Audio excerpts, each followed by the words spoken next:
नमस्कार, सत्यहिंदी.com पर आपका स्वागत। मैं हूं शैलेश। एक बड़ा सवाल ये है कि क्या राहुल गांधी अब कर्नाटक का अपना किला भी खो देंगे? कांग्रेस के पास इस समय बहुत कम राज्य बचे हुए हैं, जिनमें कर्नाटक एक है। बाकी राज्यों में तो वो लगातार हारते गए हैं, हिमाचल भी है। तो अब सवाल ये उठता है कि क्या कर्नाटक का उनका गढ़ भी जो है वो ढह जाएगा?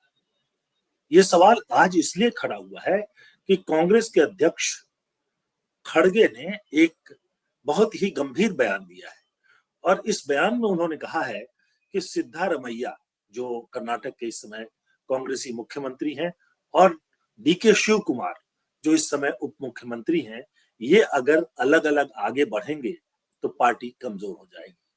जाहिर सी बात है कि सरकार जो है वो गिर भी सकती है।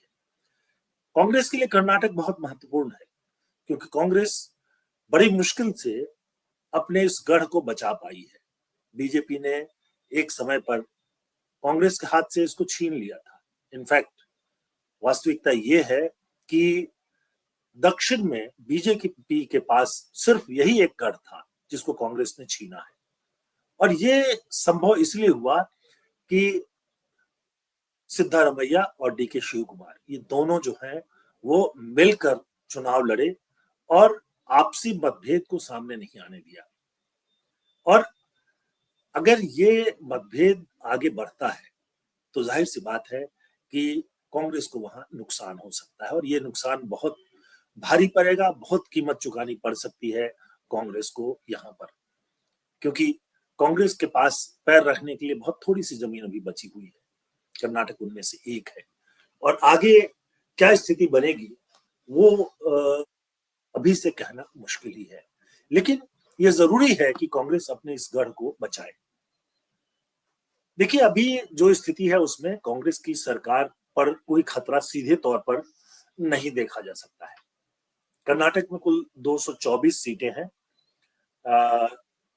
ये तो निर्वाचित होते हैं और उसके अलावा एक एंग्लो इंडियन नामांकित किए जाते हैं, पर 224 ही मानकर चलें। इनमें से 138 कांग्रेस के पास है, 2 इंडिपेंडेंट हैं। बीजेपी को पिछले चुनाव में 66 सीटें मिली थी, और जेडीएस, ये जो है जनता दल सेकुलर, जो देवेगौड़ा की पार्टी है, उसको मिली थी 18 सीटें। अब इसके चलते कांग्रेस की सरकार तो वहां बन गई, कांग्रेस सत्ता में है, लेकिन मुख्यमंत्री कौन बने इसको लेकर रस्साकसी जो है वो शुरू से ही वहां जारी है।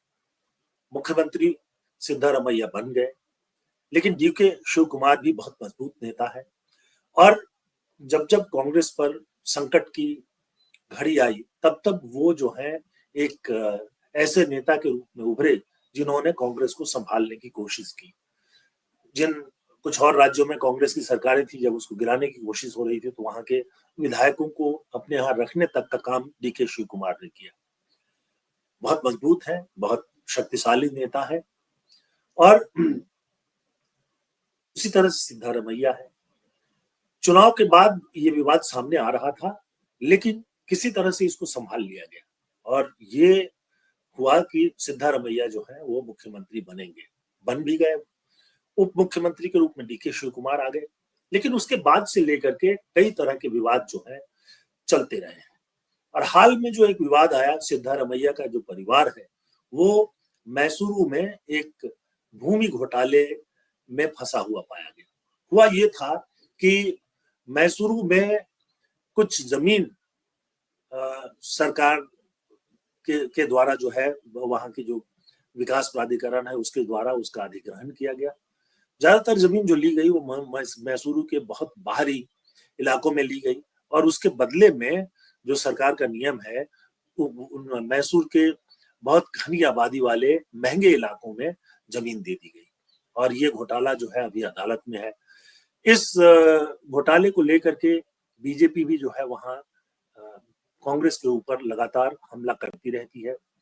कई आरोप लगाए जाते हैं। फिलहाल कांग्रेस जो कर्नाटक हाईकोर्ट है, उन्होंने ये कहा है कि सीधे तौर पर मुख्यमंत्री सिद्धारमैया को इसके लिए दोषी नहीं माना जा सकता है और इसके चलते वो बचे हुए हैं। लेकिन ये बात तो तय है कि उनकी पत्नी और उनके कई रिश्तेदारों के नाम से जो बाहरी इलाकों में जमीन थी उसका अधिग्रहण किया गया और जो घनी आबादी वाले महंगे इलाके हैं उसमें जमीन का आवंटन किया गया।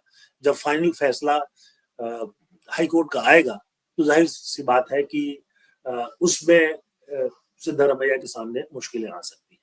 लेकिन जो वहां संकट है उसके कई और भी पहलू।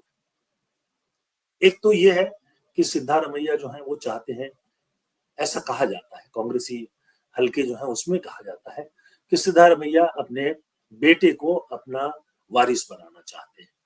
तो जाहिर सी बात है कि शिव कुमार को ये बात कभी भी पसंद नहीं आएगी और इसको लेकर के अगर विवाद बढ़ता है तो जाहिर सी बात है कि खड़गे जी ने जो आशंका व्यक्त की है वो सही साबित हो सकती है। उससे कांग्रेस का कुल मिलाकर नुकसान हो सकता है और कांग्रेस के इस किले को बचाना कांग्रेस के लिए बहुत जरूरी है। अगर कांग्रेस इसको भी नहीं बचा पाती है तो आखिर उत्तर भारत में हिंदी पट्टी में उनका सफाया हो गया है।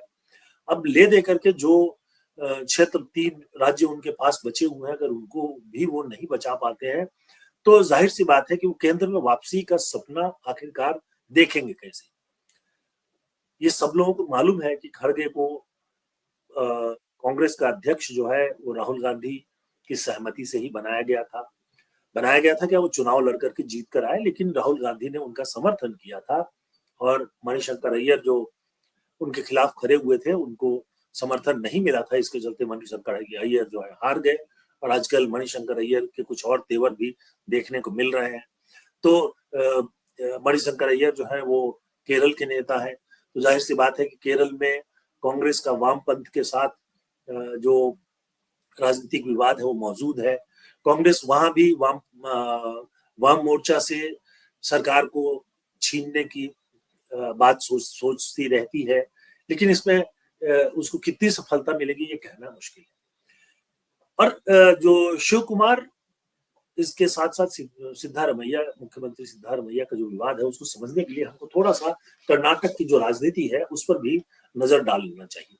देखिए जातीय आधार पर, अगर सामाजिक जातीय आधार पर देखें तो कर्नाटक की राजनीति जो है इन धड़ों में बटी हुई है और ये जो धड़े हैं, एक तरफ वोकलिंगा है जो खेतिहर लोग हैं, सामंत हैं, उनके पास जमीन काफी है और मैसूरू इलाकों में उनकी काफी जो जोर है वो देखा जाता है।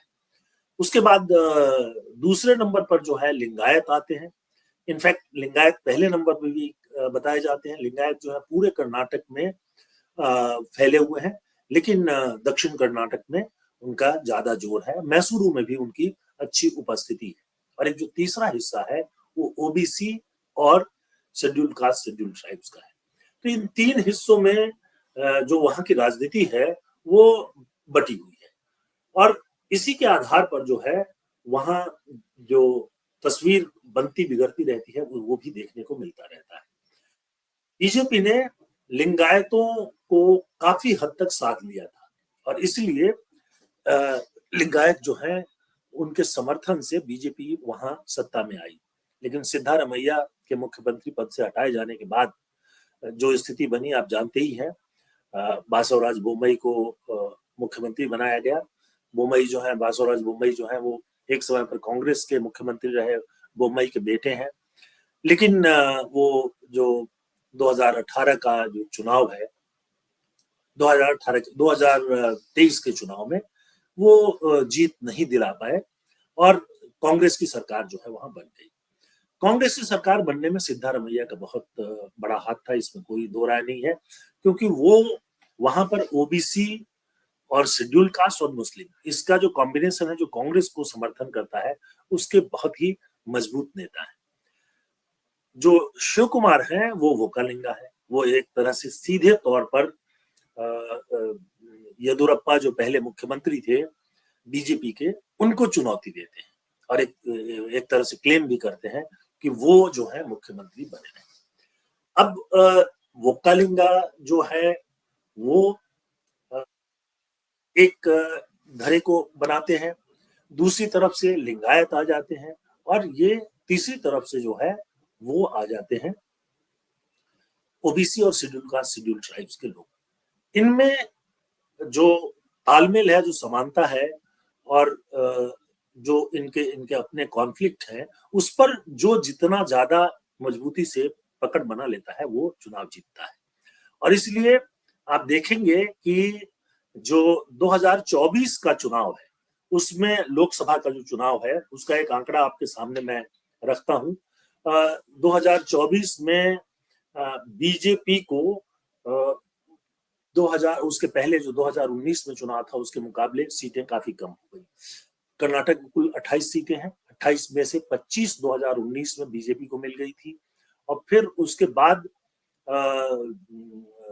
2024 में ये सीटें जो है घट करके 17 पे पहुंच गई, और जिससे कि कांग्रेस को फायदा हुआ। उसके पहले विधानसभा में फायदा हो चुका था। अब अगर डीके शिव कुमार लड़ते हैं सिद्धारमैया से, मुख्यमंत्री से, तो जाहिर सी बात है कि इनके विवाद के चलते जो अभी एक स्थिति बनी है कि कांग्रेस का वोट बैंक, उसका जो बेस जो है बढ़ रहा है, और जिसमें निश्चित तौर पर जो ओबीसी हैं, जो शेड्यूल कास्ट के लोग हैं, दलित समुदाय के लोग हैं और मुस्लिम हैं, उनका बहुत बड़ा योगदान है।